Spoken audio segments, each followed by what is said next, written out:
అమెరికాలో మెరిలాండ్లో 27 ఏళ్ల తెలుగు యువతి నిఖిత గోడిసాల అనుమానాస్పదంగా మృతి చెందారు. ఆమెను చివరిసారిగా అక్టోబరు 31న సాయంత్రం 7 గంటల తరువాత తన మాజీ బాయ్ఫ్రెండ్ అర్జున్ శర్మకు సంబంధించిన రివర్స్లోని అపార్ట్మెంట్లో చూడబడ్డారు. జనవరి 2న అర్జున్ పోలీసులకు ఆమె అదృశ్యమై ఉందని గమ్యస్థానం నివేదించారు. తదుపరి రోజున హోవార్డ్ కౌంటీ పోలీస్ శాఖ అనుమానంతో సెర్చ్ వారెంట్ తీసుకుని ఆ అపార్ట్మెంట్ను సోదా చేసినప్పుడు నిఖిత యొక్క విగతదేహం చాలా ఆకస్మికంగా కనిపించింది. ఆమె శరీరంపై అనేక కత్తిపోట్లు కనిపించినవి. పోలీస్ అన్వేషణ ఆధారంగా ఆమెను డిసెంబర్ 31న రాత్రి 7 గంటల తర్వాత నిందితుడు హత్య చేశాడని భావిస్తున్నారు.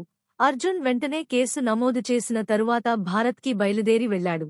పోలీస్ అర్జున్పై ఫస్ట్ మరియు సెకండ్ డిగ్రీ మర్డర్ కేసులను నమోదు చేసి అతనికి అరెస్ట్ వారెంట్ జారీ చేసింది.